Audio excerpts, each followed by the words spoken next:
Right now, on another side, the tide is turning for the better. A new poll released today by the Institute of Public Affairs has found the majority of us want to celebrate our National Day on January 26th. And we've had a gutful of the activists intent on shaming those of us who think being Australian is something to be proud of. In the poll, 69% of those surveyed agreed that celebrating the day on the 26th of January was important. Now, that's a significant bump up, 6% up on the poll last year, the numbers from last year. What perhaps those most heartening is the fact that there's been a 10% increase amongst 18 to 24-year-olds. Now, that says that every age group now in the survey supports our National Day on the 26th of January. Joining me now, someone who's defended that National Day, worn our uniform and stood under the flag. We'll get to the flag in a moment. Shadow Defence Minister Andrew Hastie.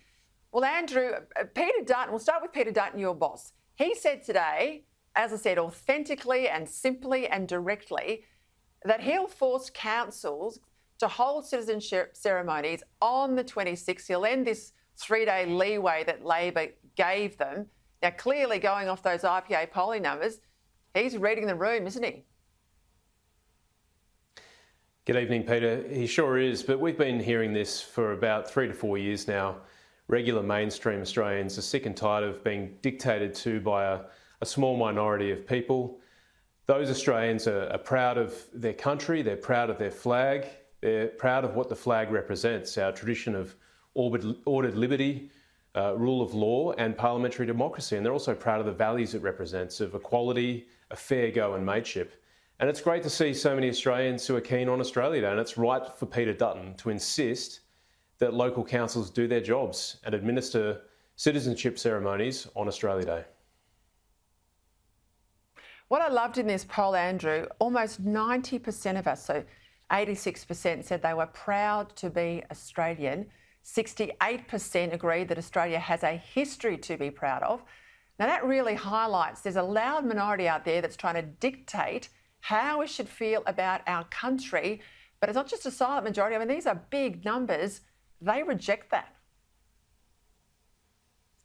They're huge numbers, and a lot of those numbers are concentrated in outer metropolitan and regional areas of this country.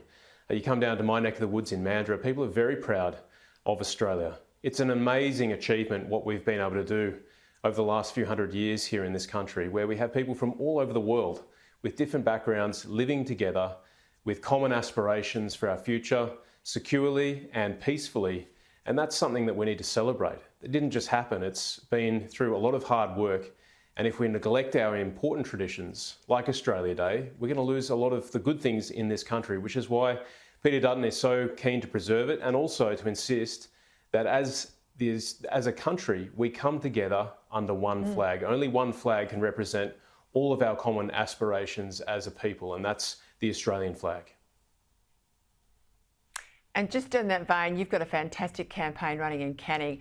I know you had the bumper stickers, together under one flag, but you've taken it a step further. You've got these huge stickers for the bin. Not just people in Canning want them. Tell us more. Where did this eventuate? What's the response been like? Where can we get one? Well, the bumper stickers were very popular across the country. Together under one flag is a positive message. We are committed to a positive vision of this country, and we want to see our country unified. So the bumper stickers have been very popular, as has that message. And so what we thought we'd do for Australia Day, we'd get bin stickers, A3 size stickers of the same message together under one flag, so that people can display them on their recycling and garbage bins when they put it out each week. It's just another way of sending a signal to people that we love our country, we want unity, and we're proud of our flag. And I think that's an important message of patriotism. So if people want to get one of those stickers, they go to my website, they can order them, and the details there are also on my Instagram and Facebook page. Fantastic. So not just people in Canning, this is anyone right across the country. We can all put them out on the street and show our support for our flag, particularly ahead of Australia Day. Absolutely. Anyone in the country can order them through my website. All right, brilliant. Let's go to, obviously, the big news around the world next week will be the inauguration of President-elect Donald Trump. The PM said last week, this is just like, Pinocchio sort of stuff, he's best placed to deal with Donald Trump. He'll have a better relationship with him than Peter Dutton ever could. Donald Trump today has made it very clear he expects all allies to dramatically lift their defence spending, particularly in relation to NATO. He wants that spending to be boosted by at least 5%. Here in Australia, though, we've got a government led by the same bloke who thinks he's going to have a Trump relationship that's better than your boss, who's not strengthened our military, he's weakened it.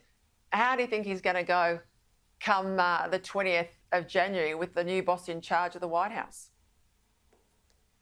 I don't think the Prime Minister has a leg to stand on. His record itself shows that, well, he said back in 2017 that President Trump scared the proverbial out of him. He's had one of his cabinet ministers, Claire O'Neill, attack Donald Trump Jr. on Twitter, which she had to take down. And Kevin Rudd, the ambassador to the US, has said some really silly things about President Trump over the last few years as well. So I think they're starting well behind just on the politics. I think it's really stupid to attack potential leaders from another country who are close partners. It's been a really poor lack of foresight from the Prime Minister. But also on the record, President Trump is looking for America's allies to do heavy lifting in terms of defence spending and uplift. And under the Albanese government, we've seen defence go backwards. They've not even kept up with the rate of inflation. So what we've seen to defence is cuts to capability, cannibalisation of capability, and morale is at an all-time low. In fact, Labor is presiding over a recruitment and a retention crisis. Young people can't join if they want to join, and many of them are becoming more and more pessimistic about their chances of serving in uniform, which is a real tragedy for our country. And just a quick one, and this is a bit of a left field one, but you served in Afghanistan, and when the Allies were in Afghanistan, there were huge gains for women. Now it's back to where it was in the Taliban era under Taliban Mark II. But worse than that, news in recent weeks that women's voices will now be barred in public places, not just imagery. Women are taken off billboards, of course, and they're covered in burqas, but their voices will not be audible in a public space. Australia's playing cricket soon with Afghanistan. We're lectured all the time by our sporting bodies. I mean, they had a go at us last year or the year before, remembering, of course, in The Voice. Should Cricket Australia be taking a stand here on the treatment of women, given there is also an Afghan cricket team for women, or do we just say this sort of stuff's got no place in sport? Yeah, the Taliban is an incredibly repressive regime, Peter, and their treatment of women is terrible. It's absolutely terrible. Denying them visibility in public because they force them to wear burqas, but also denying them a voice. And so I would agree with you that it's time that organisations like Cricket Australia think very hard about their commitment to equality. If they're really committed to equality, and I know they are, then they should be consistent and apply that principle not just domestically, but also in international forums as well, like test cricket matches. And I think if we're going to play a country like Afghanistan, we're really turning a blind eye to the inequality and treatment of women, and I don't think that's a good thing. So my instinct would be to say that we should not play Afghanistan whilst women are treated in such a manner. Good on you, Andrew Hastie. I tell you what, when the Cricket Australia captain wants to lecture us about climate change, but then wants to dodge an issue like this, I think you ought to call it out. Thank you for your time. Good luck for 2025. Absolutely. I know you've got a big year ahead. Now, if you want one of Andrew's stickers, go to his website now. It's all there for you. I think it's a terrific idea. You don't have to live in his electorate of Canning. You can get one. I'll also put it up on my socials as well. Peta Credlin, Instagram. Have a look.